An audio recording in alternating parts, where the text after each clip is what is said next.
Hello, it is so wonderful to have all of you here. Happy Tuesday, wherever you're joining us.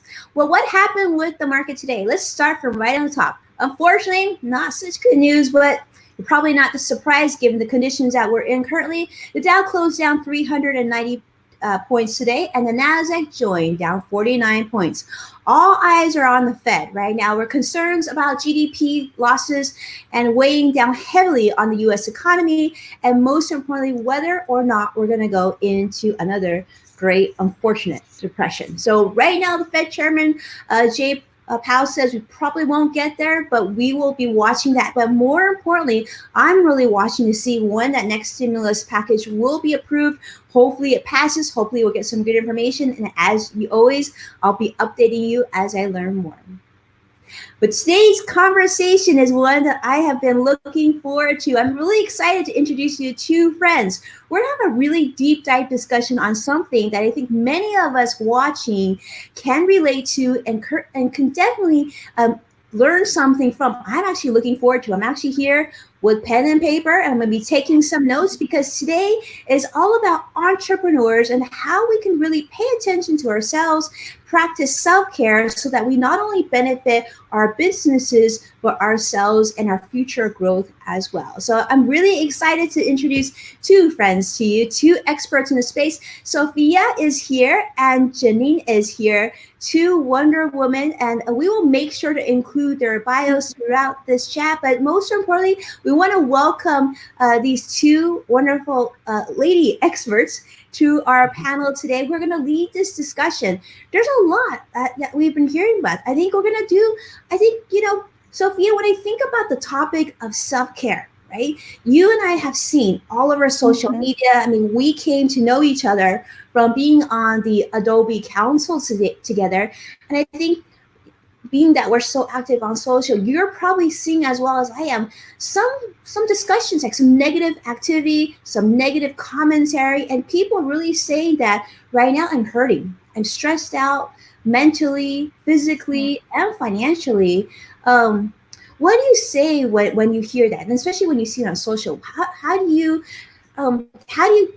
sort of, like, I don't know, when you're listening, like, how does that make you feel, and how do you work from out of that?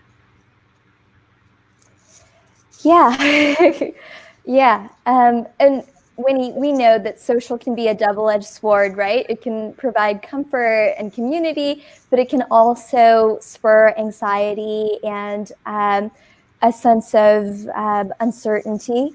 So I think as I've been going through my newsfeed and hearing from friends and fellow entrepreneurs, there's a very palpable sense of uncertainty, of not knowing what tomorrow will bring, not knowing what the next few months will bring. And I think at the same time as we've been seeing this uncertainty and this fear and this anxiety, we've also been seeing people really coming together to support one another. And I think that's been the thing that I've really been kind of choosing to focus on and wanting to amplify, is that even though we're physically isolated right now, even though all of us are under a lot of stress, even though these are kind of unprecedented times, what does it mean to show up for one another as a true friend and advocate and helper? What does it mean to show up as a member of a community right now and someone who can really be there for others and have others be there for them instead of kind of deepening into that sense of isolation? Yeah, that's such a great point, Sophia. You're right.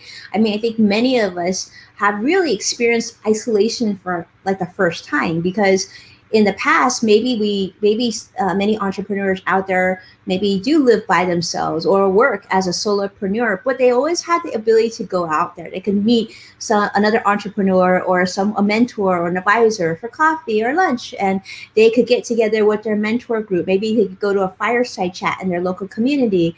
Janine, when you're looking at this concern, this sort of like very rapid shift, if you will, how do you think about your day? Like, how do what do you think entrepreneurs should be doing today to really practice self-care so that they can reduce stress and anxiety? Do you have any like philosophies in this area?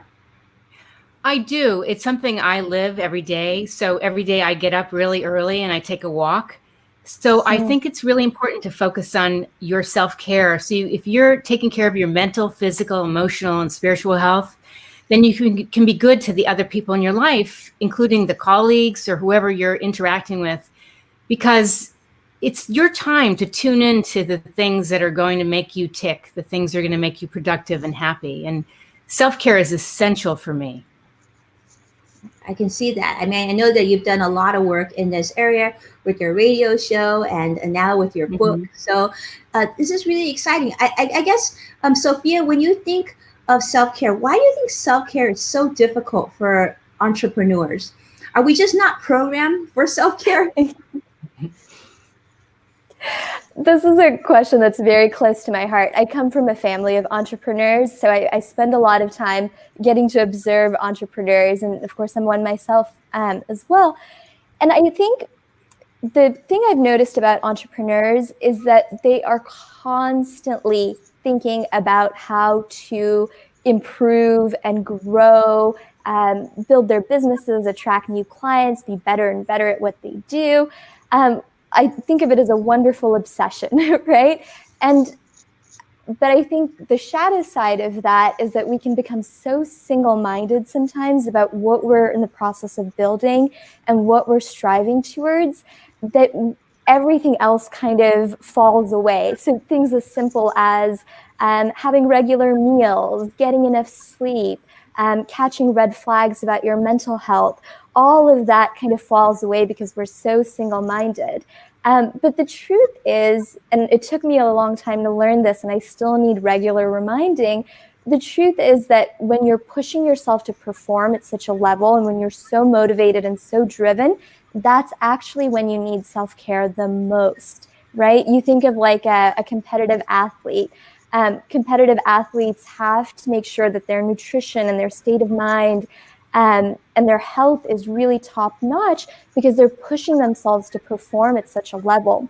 And so I really draw that parallel between kind of a professional athlete and an entrepreneur and say, great, go after the things you want, be driven, but at the same time, understand that you need to create supports for yourself to maintain that kind of fire. I love that, Sophia. Yeah. So let's talk about this. I mean, I know like in our industry, in the financial industry, certainly stress is at an all-time high, and it certainly continues to be. Let's get the viewer sort of an idea of your personal situation right now. I know, Sophia, you've just started a business in this very stressful time. Let me ask you this: are you home alone? Do you have other people around? Sort of, what does your sort of workplace look like right now? Yeah. So I've always worked from home, so that hasn't been as much of an adjustment for me as I know a lot of other people are in the process of working remotely for the first time. But so I've always worked at home. I've been splitting my time between my husband and my place and my family home. So we have kind of an isolation cell there. It's been really important for me to kind of stay connected with my parents and to make sure I'm there for them, but then also going between them and my home. I have really been prioritizing my friends and my family, even if I can't be with them one-on-one, staying connected and having that be the priority, even as I'm trying to get my new business off the ground. I can totally understand that. What about you, Janine? How does sort of your workplace look like these days? It looks like a sitcom. Does it? I was going to guess that because I know I'll usually, elaborate. I mean, Janine, usually you're back and forth at the university as well as a radio That's station. right. So Yes, this must be a big difference for you. it is. I mean, I do voiceover work, so I have a studio here, and I've had it for years, so I can do voiceover. So now I'm producing my show remotely, and I'm doing pre-recorded interviews any day of the week, different times. I also launched a new series to help people find work called Outside the Box.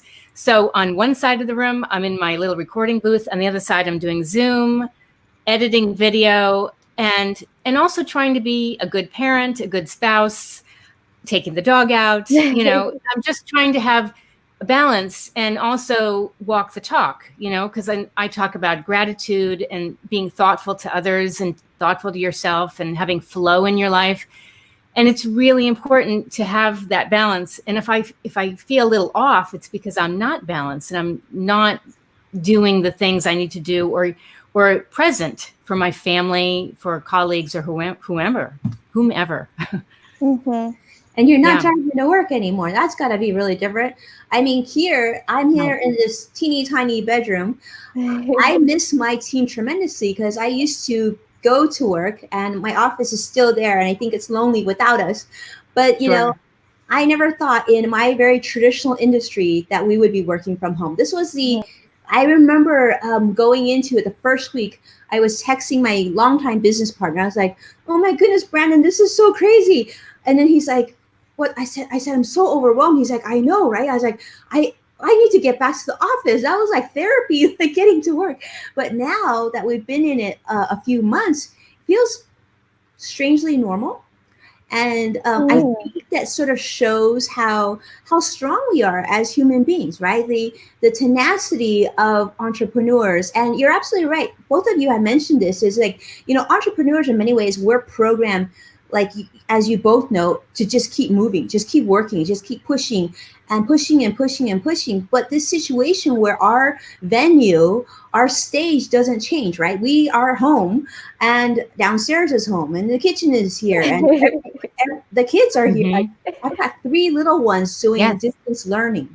Let me tell you, if you ever need mental health is getting 3 kids under the age of 12 on distance learning. Wow, you compete for the internet Wi-Fi speed for live streaming. but in all seriousness, but I think about this and think about what we're going through together.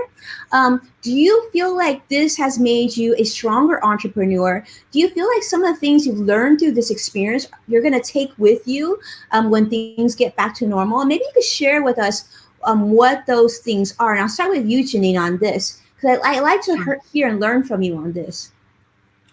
So it's been very interesting because I knew I wasn't just going to sit back and sleep in, and I love routines. And I kind of amped up my routine and I came up with new ideas and new ways of improving my message, getting my message out there, and not just doing a radio show, but seeing how I could be of service to others and do those acts of kindness, which is why I came up with that new series to help people find work. But I've had this extraordinary opportunity to grow. It's unbelievable. Like I said, I'm editing video, I'm doing Zoom calls, I'm finessing the way I do things. And it's very exciting to me. It gives me a sense of optimism that I'm doing something that's making an impact and enabling me to become a better person. And I've taken this is a very bad situation for so many people, but I have looked at it as I'm going to take this and make the best of it. I'm going to be a better parent. I'm going to be a better person. And, I want to make an impact. Wow. I love that. That's beautiful. It sounds like you're tapping into reserves of resourcefulness that, you might not have even been fully aware were there in this time period. I want to add one thing. I found out about this course, a Yale course by Professor Dr. Laurie Santos, and it's the science of well-being. And I was talking to somebody today, and I did a, what's it called? Your character strength survey. Maybe you've heard of this. And I found out my strengths are curiosity, which makes sense, humor, and creativity. So I think about my life, and I try to work those things into my life. And it makes sense if you think about that. Well, I love this discussion we're having because, and Sophia, I want to ask you this because I have personally felt the same as Janine saying of going through this process. I do feel like it's made me a better person for sure, but also made me a more whole person. Like I'm spending time doing things that in the past I would say I didn't have time for. Like, although I'm working significantly more than I used to when I did go to the office, but now I'm spending a lot of time in the backyard gardening with the kids, right? Learning how to plant things, like cooking, creating things in the kitchen. Like I could even tell you, Sophia, it would blow your mind the things that are coming out of it. But do you feel that way? Have you experienced it yourself? Like, Do you also spend a lot of time just thinking about life? Because I feel like there's going to be a lot of like time of just like reflecting on what's good about what's going on, and ourselves, like that sort of that quality of life, right? Yeah. I want to hear from you. Yeah, it's a very existential time, and it's a great time, I think, to ponder the big questions, because I think solitude is a really important catalyst to reflect, but add solitude with a disruption of your usual routines, things happening on a global scale, and yeah, it definitely makes you think, why am I here? What am I doing? It might be helpful if I share a little bit background on my business. So Please. my company is called This Same Sky, and we partner with artisans all over the world to create personal and home accessories that inspire an intentional lifestyle. So I'm actually wearing one of our scarves today, but Which we're I also, love. I thank love you. it. They're so pretty. We're also a social enterprise, right? So essentially that means that, yes, we need to be profitable, but we're also guided by a greater sense of purpose and social impact, which for us is spotlighting different artisan communities, creating access to new markets and new fans for them, and ultimately helping to, oh, thanks, Winnie. And ultimately helping to preserve these traditional arts and crafts that have often been passed down over generations. That's wonderful. We've always like a strong why has really been at the heart of our operation from the start. But I've developed a whole new level of appreciation for the power of having a clear purpose and a clear why, because it's the only thing that's remained constant. Like our supply chains gotten disrupted, our production timelines gotten disrupted. We've had to kind of rethink our entire growth trajectory. But in terms of what gets us up out of bed every morning, that's remained constant. And we've continually gone back to it because it's given us the strength to, rework everything else. I love this. And I got to say, I want to thank really quick Monica, who is joining us from LinkedIn. Monica, it is wonderful to have you here. And she says mindfulness is key. And I got to tell you, Monica, I'm so excited to see you for a number of reasons, but also you are our first LinkedIn comment for on our live stream show. So All right. welcome, Monica. Sophia, I'm looking at your company and your website, absolutely beautiful. Let me ask you this. I'm curious, Sam. Did you start this company before we went into sort of COVID shutdown, or was this something you started after? Like I guess, how long have you been working on that project, and how did the experience that you're going through now, did it pivot your business any? Yeah, so we started we started laying the groundwork for it almost, I want to say 8-9 months ago. But our launch was right in the middle of the pandemic. About a month into lockdown is when we launched. In terms of, sharing it with a wider public and getting our website live and all of that. I think we're definitely set to grow more slowly, and a lot of our financial decisions are going to be more conservative. But one of the things I think has been really interesting is we've been tested very quickly as a company. Usually, crises come every decade or every few years, and you get to have a sense of who you are as a company before you run into a crisis. But we kind of ran straight into a crisis just a few months into putting ourselves out there. And for us, I think it's been really, we've had to ask ourselves, what kind of relationships do we want to build with our team members and our artisans? And how do we show up in those relationships in a way that lets all of our community know that, even though we're young, we're in it for the long run, and we're going to act in relation to them and show up in a way that lets them know we want a long-term relationship. Yeah, I love that. So it's probably a lot of communication. Great. Thoughtful communication. And on that, I mean, Janine, I know that you have this amazing show called Outside the Box. I'm really grateful that I was able to be on your show. Was this a project that you came up with, or show that topic or concept that you came up with during the COVID shutdown, or was this something you had been thinking about previously? Because I know there's like a really popular YouTube channel now. Tell me something good or something like that, right? And that was a Yes. concept that they had thought of long time ago, but it wasn't until shutdown that like, well, this is the time to do it. So Janine, talk to me about your show. Was this a new idea? Brand new, because I had written a book called Get the Funk Out, Bleep Happens, What to Do Next. And that was because of my radio show, Get the Funk Out, here at UC Irvine. And so the book is really the focus of resilience and self-care. And I was asked to do a lot of public speaking on Zoom at the beginning of, I guess, March. And I've been doing a lot more. But I started thinking, for somebody out of work, mindfulness and meditation and all this is great. However, that's not going to help them get a job. Where are the jobs? It probably feels like a black hole submitting your resume. Where are the opportunities? How are they going to network? Whether you're a college grad or somebody in midlife, where are the opportunities? So I approached various people, a lot of them on LinkedIn, and I asked you, and thank you.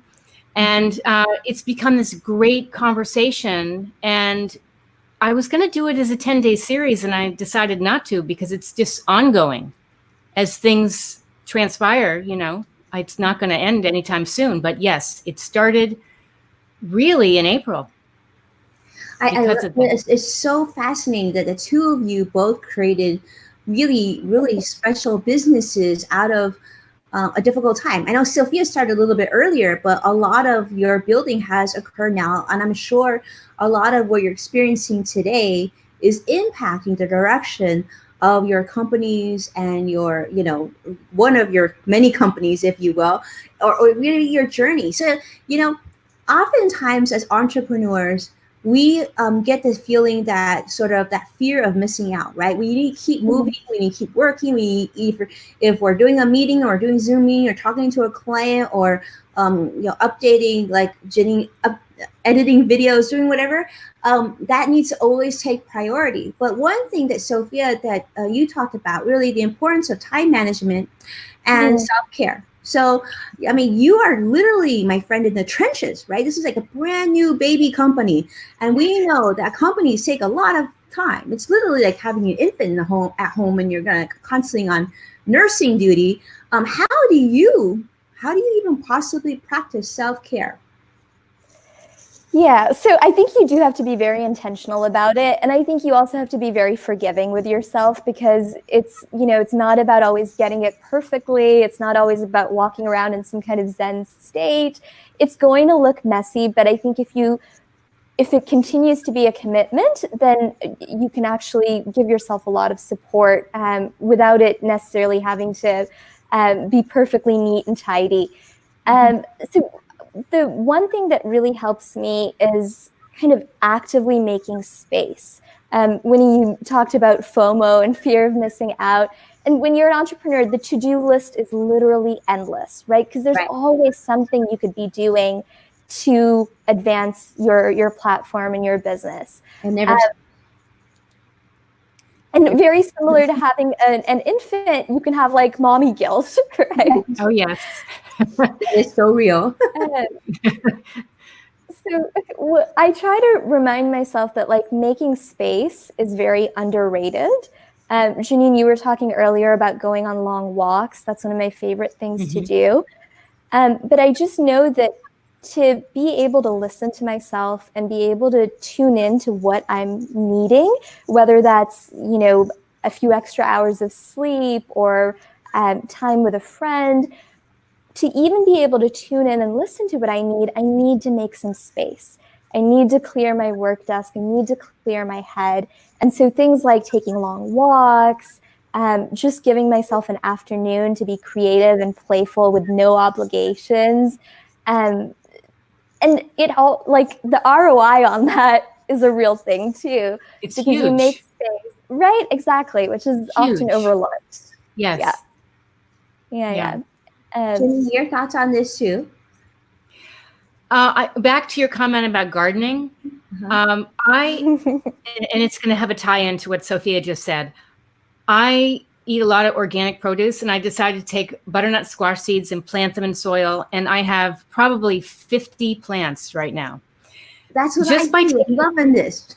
Right. So just by taking the time, taking those breaks, when I take breaks, I come up with better ideas. I don't have burnout, which is so important because everybody's wheels are spinning so fast and there's a lot of anxiety. There's so many emotions going on with the news. I try not to watch a lot of the news because it's overwhelming. So I try to just do a lot of stuff for my mental health too. And so that's why I bring up the gardening, because I thought, how cool. I've never taken the time to actually grow all these little seedlings and things. And it's great. We are all reconnecting with things that we overlooked or didn't take time for. Yeah.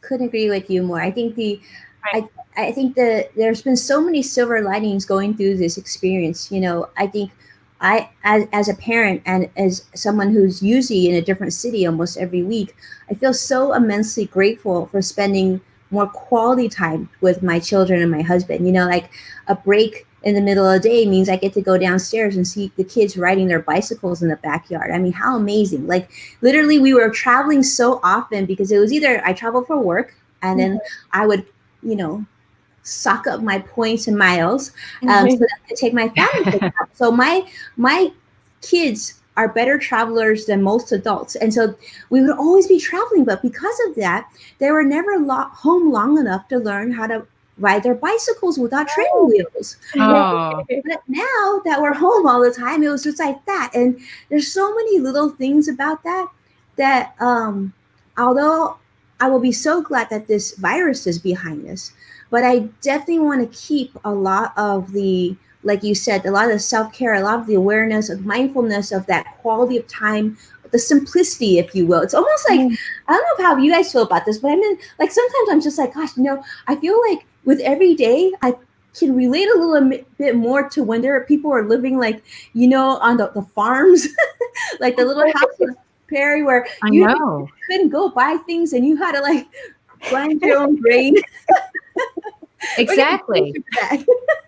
My daughter had a bug bite. I'm like, throw some oatmeal on it. It worked really well.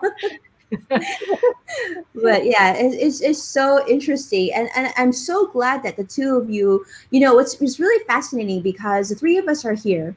We're in different parts of the country. Well, Janine and I are probably geographically a little bit closer than you, Sophia, but we're at different stages of our lives too. So when you think about that, right, self-care as a whole, you know, I heard this. The reason this was sort of inspired is one of my friends on Twitter. He's a really big person on our tweet chat, Gene, who's based out of Georgia.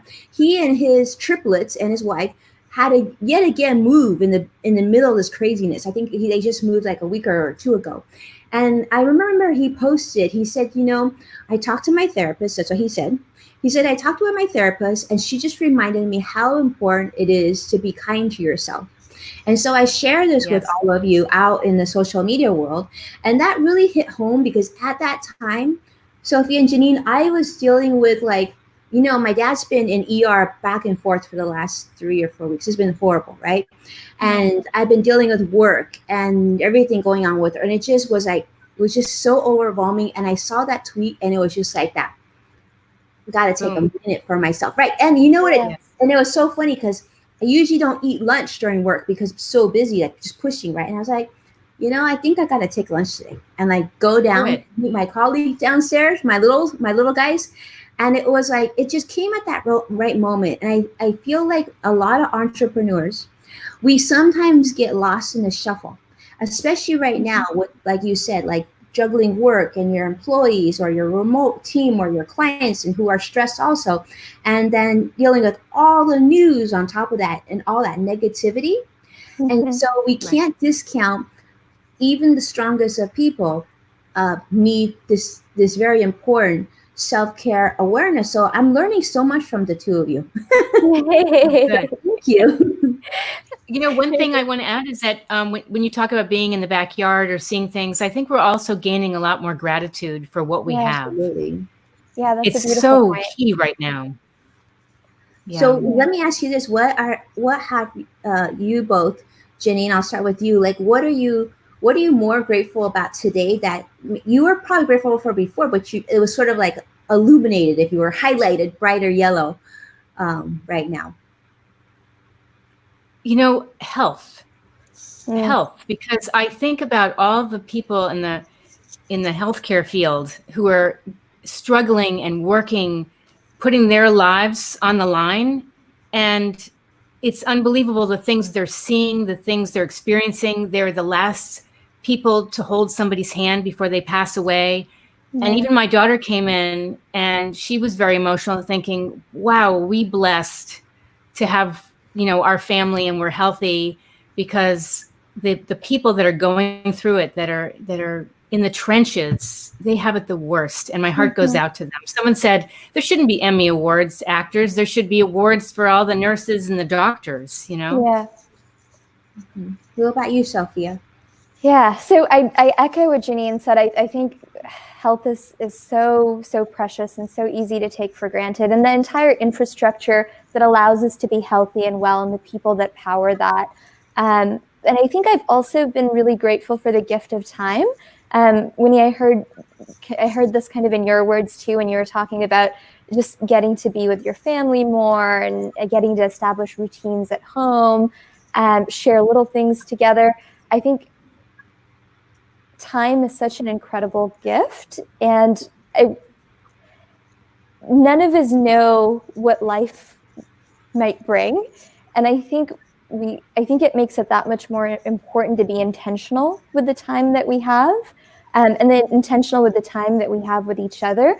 And so I think a sense of gratitude for time and the choices that we make with that time has been really poignant for me. I love that.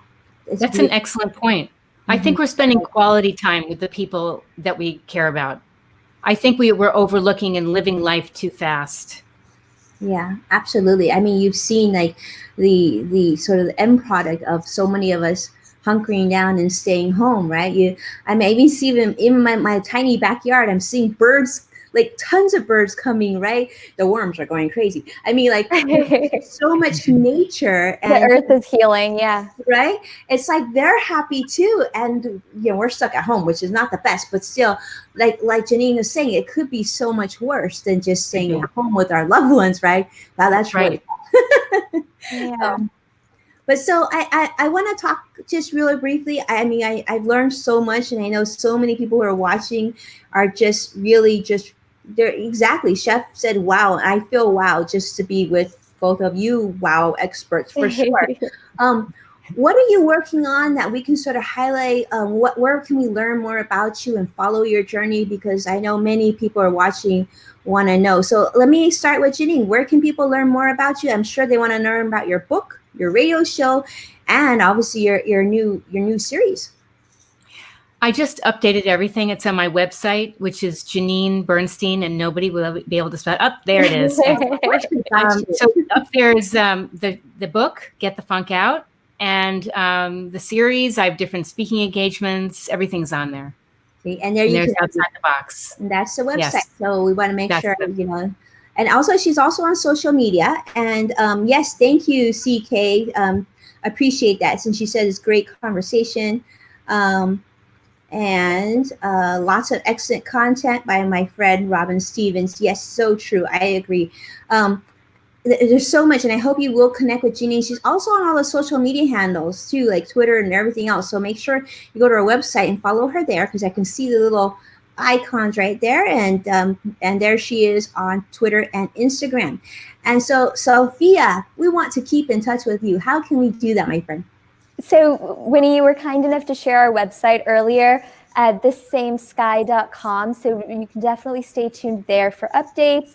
We're also on Instagram at thissamesky. And we're going to be selling our beautiful scarves done in partnership with our artisans in Jaipur in India in August. So keep an eye out for those when they officially launch. But yeah, in the meantime, we're just sharing a lot of great content on social and through our email newsletter on intention setting, mindfulness, self-care, all of the great stuff we've been talking about today. I love it. Well, certainly we are under the same sky. So I will say it's a better place with the two of you here. So I feel immensely Thank you. grateful for the time that you spent with me. And for those of you who are watching, huge thank you um, for doing this. Thank you so much for attending. And most importantly, make sure to follow us on social media. Tomorrow on Twitter, we're going to have a huge tweet chat that I can't wait to introduce you to. Tomorrow on 11 o'clock Pacific or 2 p.m. Eastern, right on Twitter. You can follow us at Winnie Sun. It is the largest business tweet chat on social media. And tomorrow, we're going to have what I call a super chat. We have some of the biggest legends in the business space of all different industries joining together, talking about business topics and how you can really pivot and thrive during this time for you and your business. So we're looking forward to this. It's sort of an extension of our discussions today. And thank you to both of you, my friends, for being here. We appreciate you so much and look forward to catching up with you. And definitely will be following you very carefully on your journeys, because I'm feeling like you got even bigger projects ahead. Thank you, Winnie. Thanks so much, Winnie. This is a great Thank you so conversation. much. Thanks, Janine. Take care. Thank you. Bye-bye. Bye-bye. Bye.